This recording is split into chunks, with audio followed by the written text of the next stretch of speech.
Afternoon, everyone. So in today's hyperdynamic threat environment, the mission of the Secret Service is clear. We cannot afford to fail.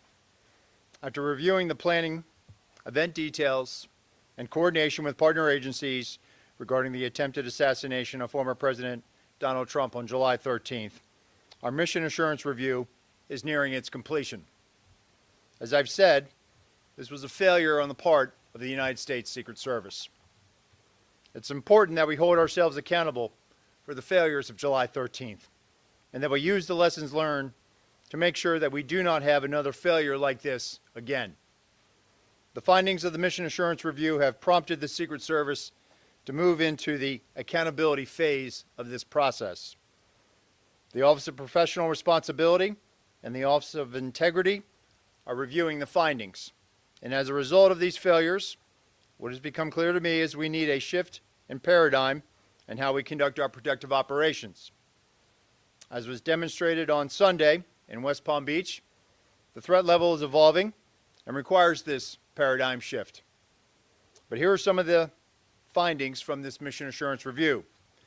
With respect to command and control of the site in Butler, Pennsylvania, the Secret Service has the main responsibility of building the site plan. We cannot abdicate or defer our responsibilities to others. Advanced team personnel have an obligation to ensure that each site meets the protective requirements and principles of Secret Service methodologies. The Secret Service did not give clear guidance or direction to our local law enforcement partners. There were communication deficiencies between law enforcement personnel at the site. For example, the Secret Service did not co-locate its security room with local law enforcement. There was an over-reliance on mobile devices, resulting in information being siloed. For example, at approximately 18:10 local time, Secret Service informed personnel that local police were addressing an issue at the 3 o'clock of the outer perimeter. At approximately 18:10 local time, via phone call, the Secret Service security room calls the counter-sniper response agent reporting an individual on the roof of the AGR building. That vital piece of information was not relayed over the Secret Service radio network. At approximately 18:10 and 54 seconds, verified through body camera footage of local law enforcement, officers confront the assailant on the roof of the AGR building. At 18:11:05, by a phone call, a site agent calls the assistant site agent to find out what exactly is going on at the 3 o'clock, and during that call, shots ring out. At 18:11:32, verified through body camera footage, the first series of shots are fired by the assailant. At 18:11:36, again verified through body camera footage, a second series of shots are fired by the assailant. At 18:11:47, through body camera footage, Secret Service counter-snipers neutralized the threat. With respect to diligence, line-of-sight issues were acknowledged, but not properly mitigated. Issues were encountered the day of the visit with respect to line-of-sight concerns, but they were not escalated to supervisors. While some members of the advance team were very diligent, there was complacency on the part of others that led to a breach of security protocols. With respect to accountability, the Mission Assurance Review has identified deficiencies in the advanced planning and its implementation by Secret Service personnel. These employees will be held accountable, and this agency has among the most robust table of penalties in the entirety of the federal government. And these penalties will be administered according to our disciplinary process. But due to federal regulations, I cannot get into personnel matters as they are proceeding. With respect to a paradigm shift, we're at a pivotal moment in the history of the Secret Service and at a pivotal moment in the history of our country. And I've directed that the Secret Service embark on a significant paradigm shift that will redefine how we conduct protective operations. What occurred on Sunday demonstrates that the threat environment in which the Secret Service operates is tremendous and under constant threat. And we've been in this heightened and increasingly dynamic threat environment since July 13th. This reality has necessitated that we significantly increase our protective footprint, and we've already begun to do so following the events of July 13th. This increased operational tempo requires additional resources to not only account for costs being incurred today, but ensure that we have the tools, the technology, and personnel needed to meet these new requirements and execute our mission going forward. The paradigm shift will be a driving force to move the Secret Service from a state of reaction to a state of readiness. And the vision is for the Secret Service to be more agile, with the ability to escalate protection to the highest levels for numerous protectees for undetermined periods of time. But in order to do this, we need additional personnel, technical assets, and equipment for the sustainment of immediate and future needs. Our personnel have been in a state of hypervigilance following July 13th. We are certainly working our people hard, and I've used this term publicly, redlining. This cannot be about working our people harder. So with respect to changes, the workforce, the American public, they can expect changes in our processes for advances. There will be an increased use of technology, not only to assist in communications, but also situational awareness when we're doing our protective mission. There will be organizational changes. For example, I've already directed the creation of an applied research and development section to field new technologies, leverage the research of other government agencies, and calibrate our technical security assets to stay ahead of threat vectors and technical collection impacting Secret Service equities. This will be an iterative process, meaning it will be constantly evaluated, validated, updated, and evolving. We cannot be stagnant. And we must be weaned off the reliance of partners within DHS to assist us during high operational times. The Secret Service should be self-reliant outside of national special security events. However, we recognize that we will always need assistance from our partners within the Department of Homeland Security and our partners at the Department of Defense. And I want to take this moment now also to thank our workforce. I want to conclude by thanking the men and women of the Secret Service who are working tirelessly. This summer we experienced an unprecedented operational tempo for our agency. Within a 45-day period, the Secret Service successfully implemented our operational security planning at 3 national special security events: the NATO Summit, the Republican National Convention, and the Democratic National Convention. We successfully protected both the presidential debate in Philadelphia and multiple protective visits commemorating the anniversary of the September 11th attacks. All of this took place while protecting major party candidates on the campaign trail. This high operational tempo continues as the Secret Service prepares for the United Nations General Assembly next week, where we expect to protect more than 100 all that we've accomplished in a very difficult and tumultuous time for the agency. And I recognize and thank the men and women of the Secret Service and their families for continuing to make great sacrifices in support of our enduring mission. And with that, I will take questions. Director, given all of the attention and scrutiny related to these events, Sir, given all the attention and scrutiny related to these events, do you believe your highest level protectees will now need to campaign differently in how they organize their events and in how they live their daily lives, things like trips to golf courses or recreational time? Will they have to live differently in order to be safe? Well, ultimately, Kelly, it's the responsibility of the Secret Service to make sure that we provide a secure environment for our protectees. We want them to make sure that they can live their lives with some type of normalcy, but they must do so with us providing the highest levels of protection, which we have been doing since July 13th. And so it's ultimately our responsibility to make sure that wherever our protectees go, we are creating a safe environment. And that comes back to us being able to use our methodologies, to use our redundancies, our systems that we have in place to create those secure environments. Do they need to campaign differently, sir?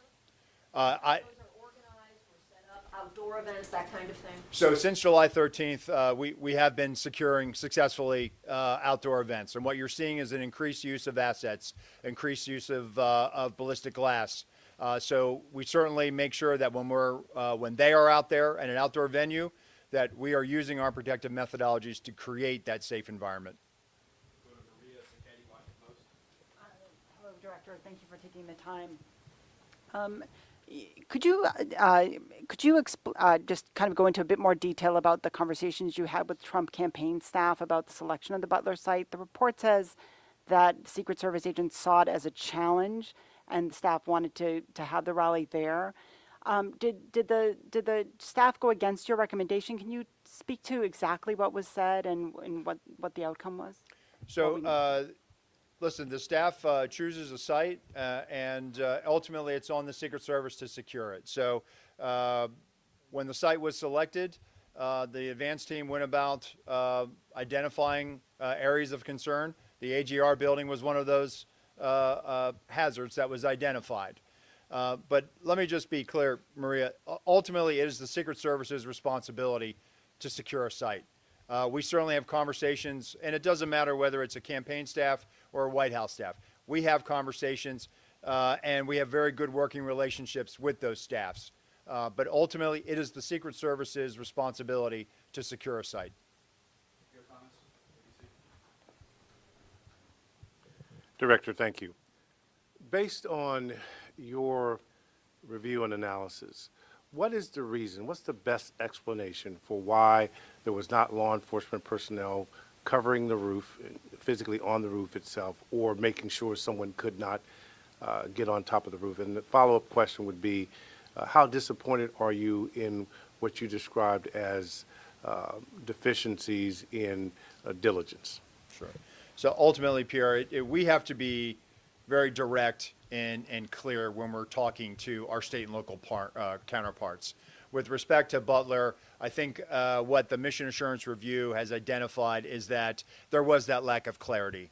And I can tell you, since July 13th, when I've been out on the road and I've watched field offices and I gave guidance upon becoming the acting director to the field, we have to be very clear when we're talking to our state and local partners. We value those relationships with them. We need them to be assisting us and be shoulder to shoulder with us.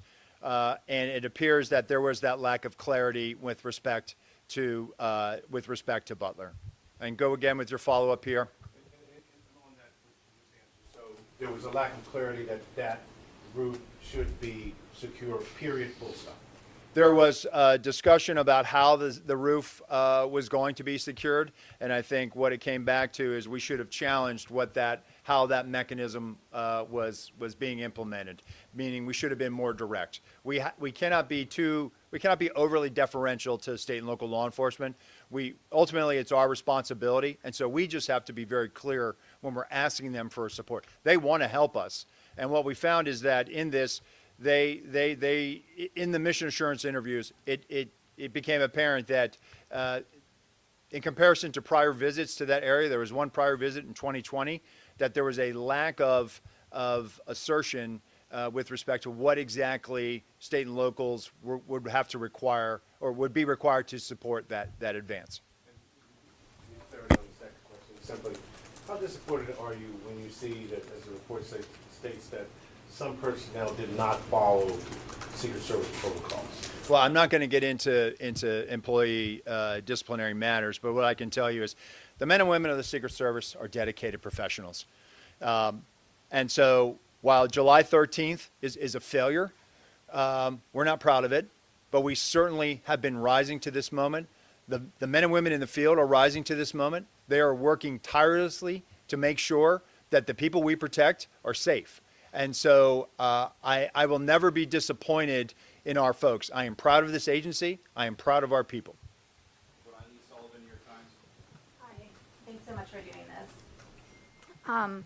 On the question of the AGR buildings, is there a process that's standard for the day of the event that somebody from the Secret Service looks around and makes sure all of the assets are where they are?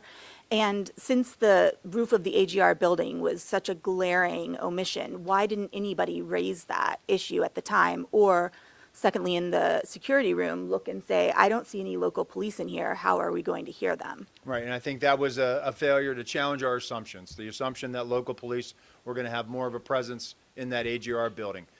Getting back to your question, there is that diligence that has to be done by the site agents to make sure that, hey, all of the assets are in place. And so there was an assumption that they had it covered, but there clearly was not that follow-up to make sure. But is there a process that you look around and like a punch list and check it off? And It is part of the principles of our advance and our protective methodologies. Okay, and secondly, just to follow up on the campaign question, you said it's ultimately the Secret Service's responsibility. So when there's a disagreement between the campaign and the Secret Service on a security issue, who has the last word?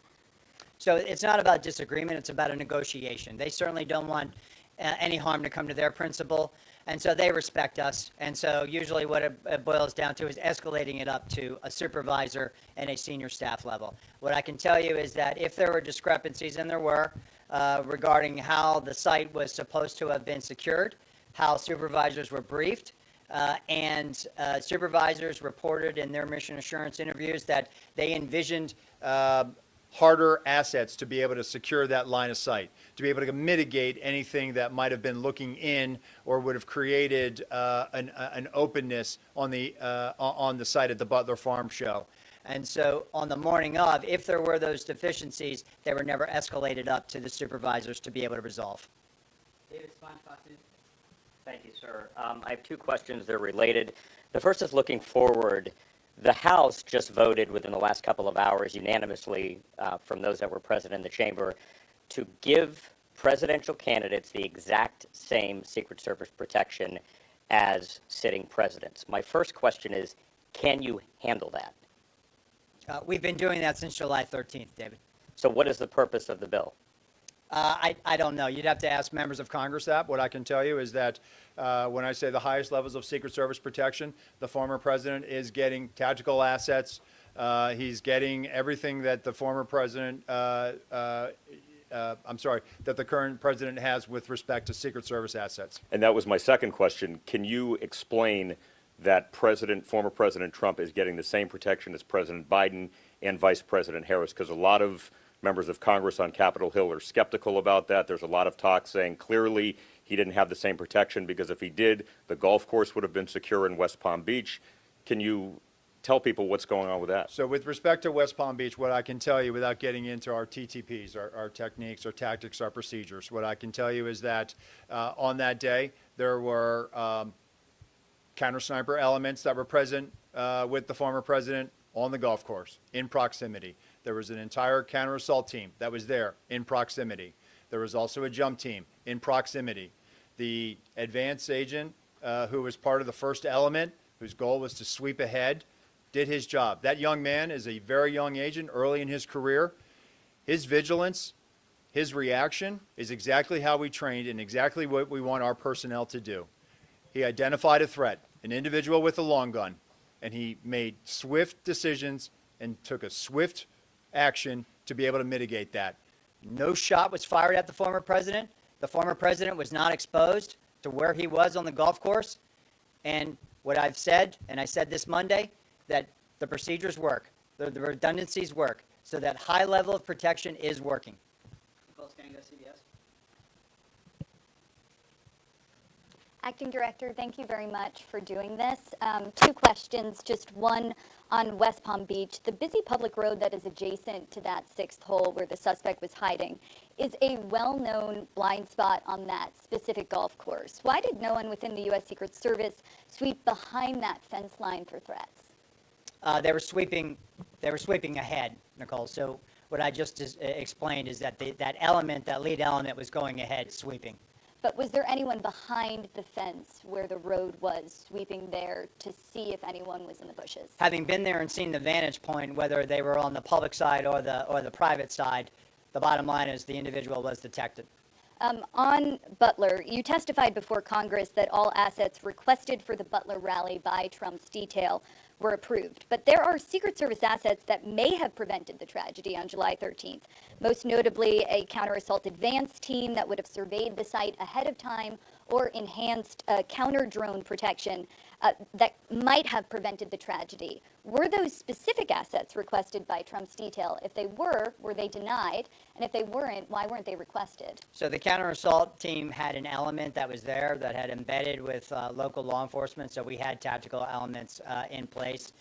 The counter assault team leader that day had been in direct contact in the days leading up to July 13th with those tactical elements. But just to be clear, did the Trump detail ask for any additional resources that were denied by the Secret Service? So based on the information I have right now, the asset request, all of those assets that were asked for were approved. And so what we're looking at now is, were there any additional ones that came in through other channels?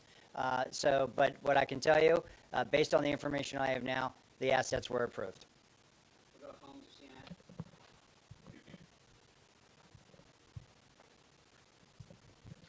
Two questions. When we're talking about Florida and the idea that this was the Secret Service working as it should, does this mean that no security will change for Trump when he goes golfing again? Well, I think what we try to do, Holmes, after every incident, we look at it. What could we have done better? We look at everything. And it doesn't matter whether there's a critical incident that occurs. So we are looking and we're reevaluating to look at, do we need? I've had conversations with Sheriff Bradshaw in Palm Beach County. And so I will leave it to the local field office to carry on those conversations about making changes. That's where I'll leave that. And then on Butler, if we can drill down on the specific timeline a little bit, at 6:08, we know that a local radio call went out that a man was on the roof. Now, my understanding is that the state police were in a separate area with locals, and their job was to communicate any local chatter to the Secret Service. Why was that 6:08 radio call not communicated to Secret Service, or was it by the state police? So the information I have is that we had a member of the Pennsylvania State Police in our security room, and that's what spurs that phone call to the counter sniper response agent at 1810. And so the state police never communicated a local radio call at 6:08 to the What I'm Secret saying Service. is that the personnel that was in the security room passed that information, and that triggers the 1810 phone call. Okay. Go to Rebecca Beach with the Hill.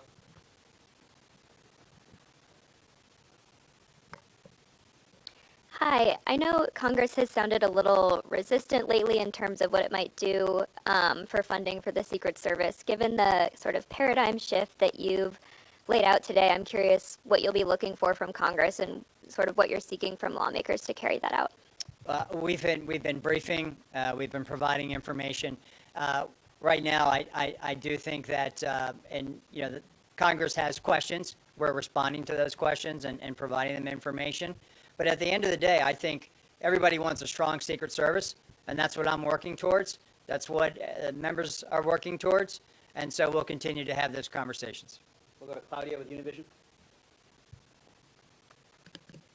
Hi, thank you so much for doing this. Republicans in Congress, they want the same level of security than the president for the candidates. How realistic is really that? Can you be more specific on that? I know you answered that question, but can a candidate have the same level of security of a sitting president? And also, what changes are we expecting in the security area after, where most of the incidents happened? So how I approach that, Claudia, is this. The way the Secret Service is structured, the President of the United States has the highest level of protection of any world leader, period, the end. The number of assets that the Secret Service provides and the Department of Defense provides is at the highest levels. Those same highest levels with respect to the Secret Service are being provided to the former president's detail. And so when it comes to maintaining this, where we are at right now is we have finite resources. The way we are structured with some of our classified assets, with some of our personnel, and with some of the president, we've now expanded that to include the former president. And so while we can do this, it is certainly, we are burning through a lot of assets and resources. And that's the argument that we've been trying to show. This isn't some pie in the sky trying to say, hey, we want this now. We are not capitalizing on a crisis. We are showing the math. We have finite resources, and we are stretching those resources to their maximum right now, which is going to require us to replace these assets. It's going to require us to also adjust, to look at this and evaluate that if we have to do this again, or do it because of some other situation that we have no other control of, we have to be able to sustain that for an indefinite period of time. And so I am hopeful, and I am certainly engaged in these discussions, and I feel like at the end, we will get there, because we have no other choice. What changes are you going to make outside of the secure area? That zone where everything happens? The outer perimeter. So I Yeah. think that's where we have to be very direct and clear with our state and local partners as to what we're asking of them.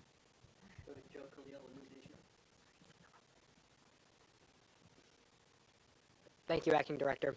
I've got two questions. The first, it's our understanding it takes anywhere from 4 to 10 years for an agent to go through the training that rises them up to a presidential detail level. You've described a manpower issue. Given that, do you think that training timeframe might change so you can expedite getting more officers to a presidential detail should you need that? So we're not going to drop standards, Joe. We have not dropped standards. You do need to develop those agents, and when agents start, you cannot put them on the highest level protection, protecting a protectee. When they graduate from our training facility, they go to a field. They do advances. They do criminal investigations. The importance of having that what we call phase one, that's where those agents that are doing federal investigations, that are interfacing with local law enforcement, those are skills that they learn, analytic skills, how to conduct a federal investigation, how to interact with a U.S. attorney, how to interact with a state or local agency. And all the while they're doing that, they're also popping in and out doing protection, whether they're doing it in New York City for a United Nations General Assembly, or they're doing it in advance for a visiting head of state or a world leader that comes into their field office district. That's where they cultivate and sharpen those skills, and it will take them up until probably 4 years. Ideally, that sweet spot is between the 4th and 5th year, where we send them off to a permanent detail. That's where we are getting to as far as the career path. And so it's critically important that we make sure that we still develop people. It is being on the Presidential Protective Division or the Vice Presidential Detail. It is a very, very high-pressure situation. It requires a lot of maturity. It requires decision-making, analytic skills, and the ability to problem solve. And it takes time to develop those skills, even though we've put you through training. The more seasoning you have in the field, the better off you're going to be as far as being a protection agent. So then how do you address the manpower issue quickly? So right now, we've had robust hiring. This year, by the time we close out the fiscal year, we're going to hire more than 400 special agents this year. Right now, looks like we're going to have a net gain in the hundreds, triple-digit net gains, something that we have not seen in a little while. I can tell you that applications right now are at an all-time high for applicants seeking employment with the United States Secret Service. So I do believe that we are going to meet this. We have no choice. We have the 2028 Summer Olympics ahead of us in Los Angeles. The Secret Service will be responsible for the security planning of that. That is going to require a tremendous amount of personnel, tremendous amount of resources, and a tremendous amount of collaboration with state and local and other federal partners. We are going to get there. We are getting there now. We have filled all of our training classes going into this next fiscal year. So we're getting there. We have turned the corner. We're showing those metrics to Congress, and I think that's the question that they've had, and we are going to show them that we can deliver on this. And just second question is, former President Trump has said that he is going to the Alabama-Georgia football game this weekend. Are those kinds of events particularly concerning, given he could be around tens, if not hundreds of thousands of people? So I'm not going to comment on protectee schedules. What I'll tell you is that each event is complex and each advance is different. And those advance teams, they know what they have to do to make a secure environment for our protectees. Thank you for doing this. You said we were now moving into the accountability phase of this Butler investigation. You did not want to discuss names of who might be punished, so to speak, but can you give us more detail, at least maybe how many people would face punishment or repercussions for what happened in Butler, at what levels of the organization those people represent, and what level of punishment, again, they may face. So again, I can't comment on this. This is a personnel matter that is still pending. What I will tell you is that I have not asked for anybody to retire. That was not, I know some of that was reported. That is false. And with respect to the disciplinary process, it will be handled in accordance with our table of penalties. That will be led by the Office of Integrity in coordination with our Office of Professional Responsibility. And then one follow-up as well. All this talk about making things more robust, more agents in the field, this type of thing. This is not the first presidential election you guys have had to secure.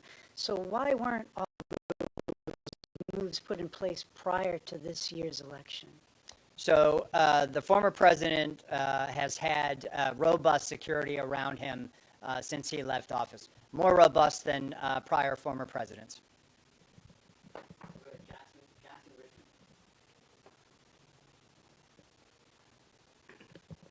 Thank you, Acting Director Rowe. Jackson Richmond, Epoch Times. Has security been adjusted or increased following the Florida attempted assassination attempt? After all, according to Congressman Matt Gaetz, a DHS official has warned that there are 5 assassination teams targeting former President Trump. The official warned that there isn't enough protection to deal with that level of threat. Are you aware of this assessment, and what is the Secret Service doing to respond? So I will tell you, as I mentioned earlier, we, of course, are evaluating coming out of West Palm Beach, and we're having those conversations with state and locals. I'm not going to talk about unnamed sourcing or the report you mentioned. I'm not familiar with that. And local law enforcement doesn't have the same training that Secret Service agents do. Will the Secret Service be training local law enforcement ahead of events as to prevent another Butler? So right now we're actually having some very good discussions with the Federal Law Enforcement Training Center about developing a curriculum to assist our state and local partners. And you know what I'll say is some of the things that we've been talking about. Our state and local partners, and I know people have said they're not trained like the Secret Service. Men and women of law enforcement protect their communities every day. They understand how to handle a crisis situation. They understand how to respond to a violent felony in progress. They know what their jobs are. We certainly, when we ask them and enlist their assistance, we're relying on them. So I think it's important that we always try to give back to them, whether it's through training or forensic support or investigative support. And so one of the things that we're contemplating now is partnering with the Federal Law Enforcement Training Center to develop not only a law enforcement guide, but also develop a training curriculum through FLETC with a cadre of Secret Service personnel to be able to train them in the principles of advance. And that will only help them when dignitaries come to their district, or perhaps if they're protecting a mayor or a locally elected official. So we're all about giving back to them. Next month, we're going to unveil a guide on how to come up with a multidisciplinary threat assessment team that's going to be led by our National Threat Assessment Center. So we are very, very in tune with what our state and local partners, how they support us, and we are constantly evaluating what we can do to not only bolster those relationships, but give back to them. Thank you. Sadie Gurman, Wall Street Journal. Wow, you guys have covered a lot of ground with the questions.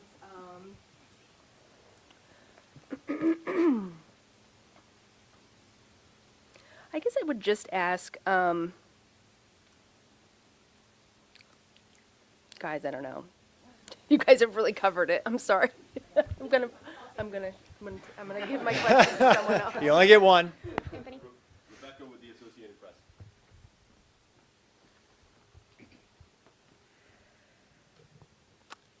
I'm going to go back to the line of sight issues and the roof issues. Can you just lay out very clearly who was responsible for security on those roofs? Was it the locals? What was the plan and how did it fail?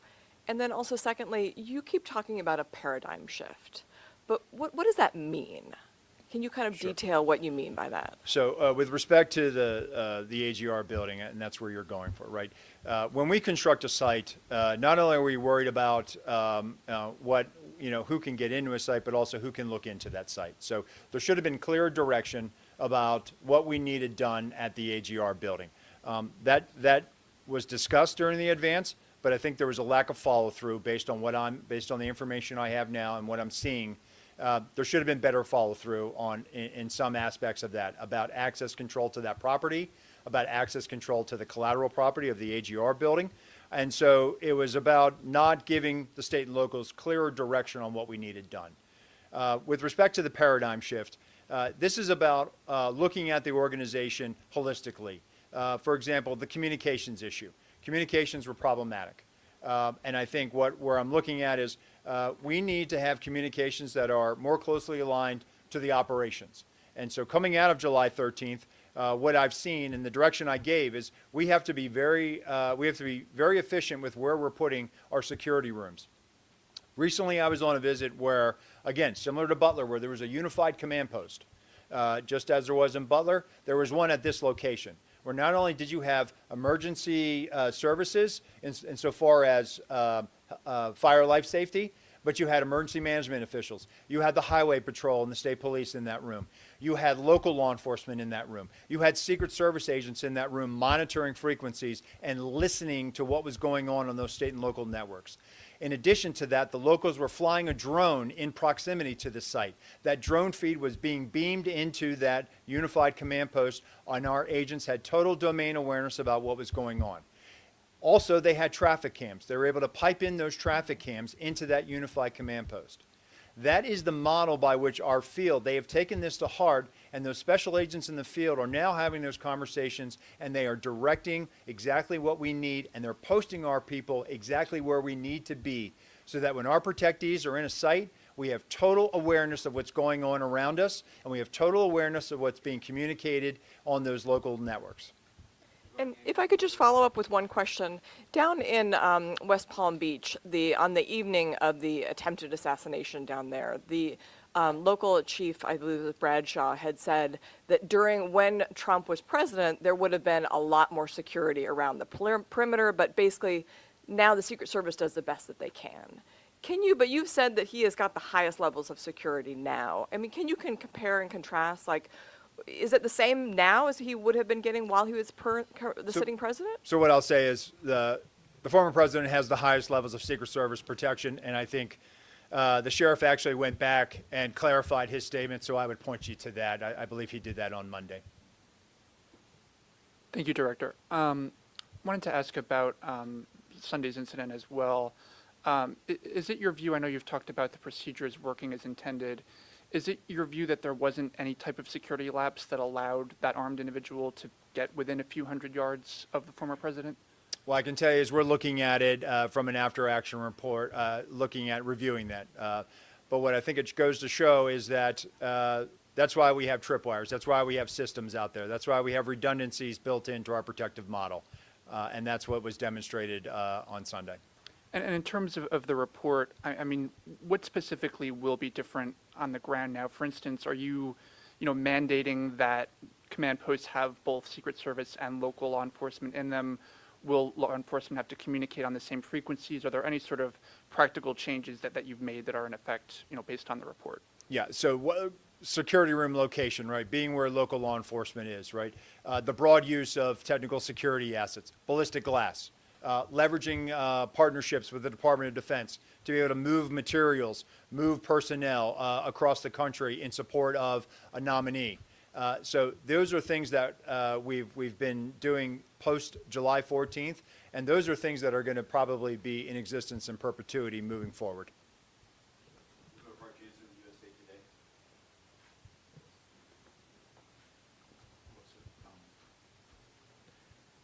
I also had a question about Florida. Can you say whether there's any indication that this suspect might have surveilled golf courses any time before Sunday, or what led him to choose that day to be there for maybe 12 hours? So it's an active investigation, so I would refer you to the FBI for that. And can you say anything more about golf courses or sprawling open places? Anything that would be publicly visible that you could say, here is how we are beefing up protection when a protectee is on a golf course? So again, what I've said, and I'll continue to do this, and I have to be very mindful of our techniques, our tactics, and our procedures. It is probably not good to continuously not only talk about Secret Service procedures, because we're telegraphing to adversaries. We're telegraphing to people who probably would intend to do harm to our protectees. But what I will tell you is that our model, our protective model, consists of multiple layers and redundancies. The outer, the middle, the inner, those are the layers. And then we have redundancies built into that. And so with respect to golf courses or any open venue, we apply those methodologies. Ellen Gilmer with Bloomberg will be next.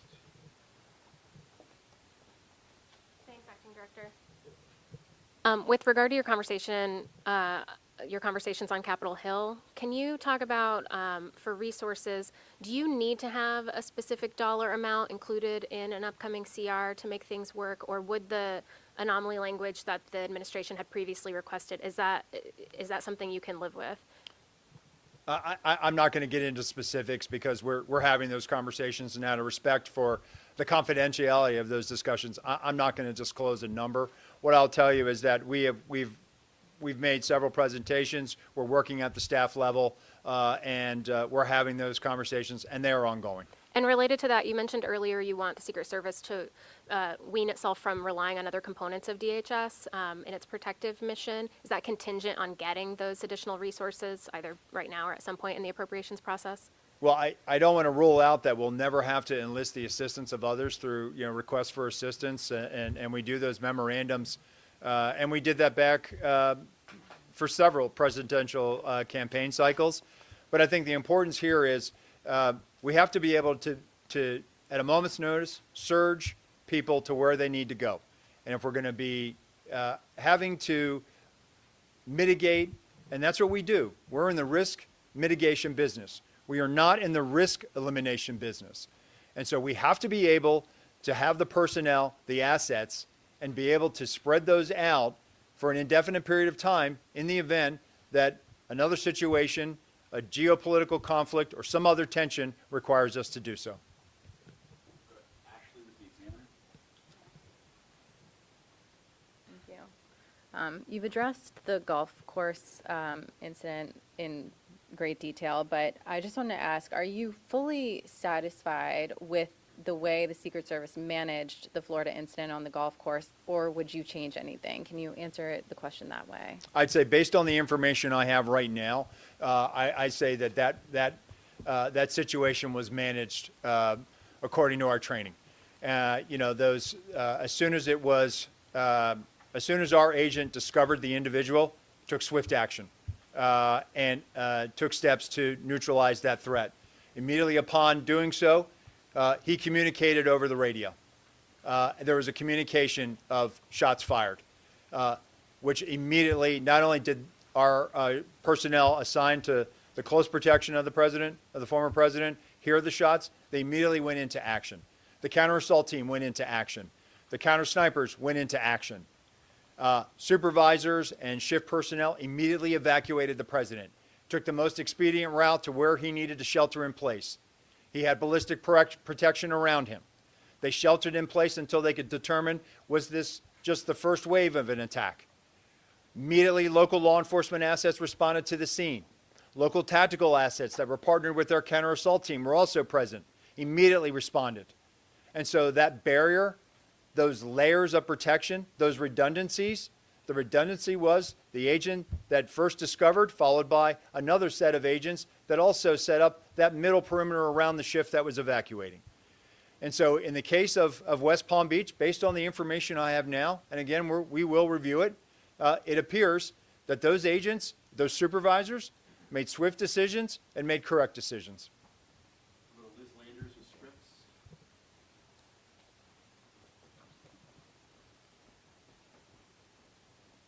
Thank you. Hi, Acting Director. I want to drill down on this issue of resources. You sent a letter to Senator Murphy and to Senator Britt on September 5th, and it became public. And it said in the letter, you wrote, "We do not believe that the security failures of July 13th, 2024 was the result of a lack of resources." I'm hearing you talk over and over again, and it says here at the bottom of this press release you guys have today, the agency must increase its protective footprint, including personnel, technical assets, and equipment. How do you square those two things? How do you ask Congress for more money when you yourself have determined that what happened on July 13th was not a lack of resources? So how I square that is as follows. Following July 13th, we immediately took steps to elevate the vice president, the former president, to the highest levels of Secret Service protection. We also took steps to elevate the protection of Senator Vance and eventually Governor Walz to high levels of Secret Service protection. And what I was talking about earlier is the way we are structured, and I go back to this, the President of the United States is the most highly protected individual on the face of the world. That is how the Secret Service is built. That is what we are primarily focused on. And then once you have those assets and resources, they are also committed to the vice president. So how I square this is as follows. Following July 13th, when now we are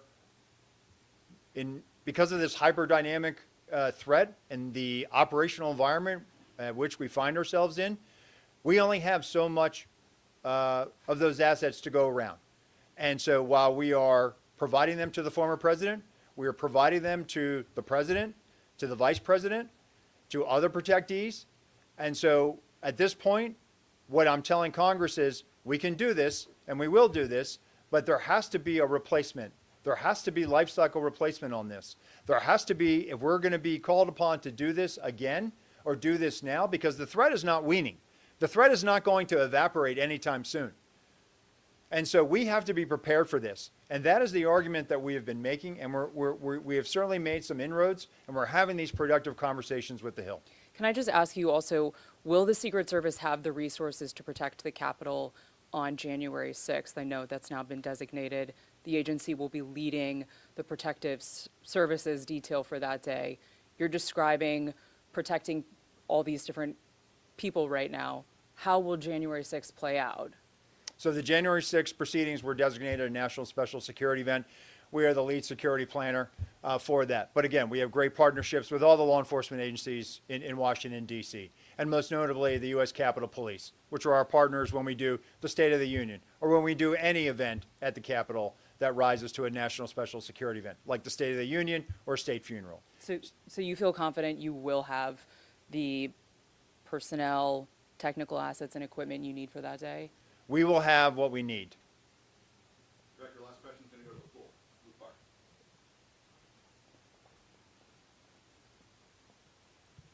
bar. Do you think that by Congress legislating the protective detail regulations, do you think that is helpful in terms of being able to staff up or staff down the agency when you need? So I have not done an analysis of the legislation. I assume it's pretty direct. But look, as I stated, I'm sure Congress wants to make sure that the Secret Service is strong. I don't know the intentions behind this piece of legislation, but what I'll just point back to, coming out of Butler, coming out of July 13th, we've been providing the highest levels of Secret Service protection to the former president. Thank you. All right, thank you, everyone. Thank you. Thank you, sir.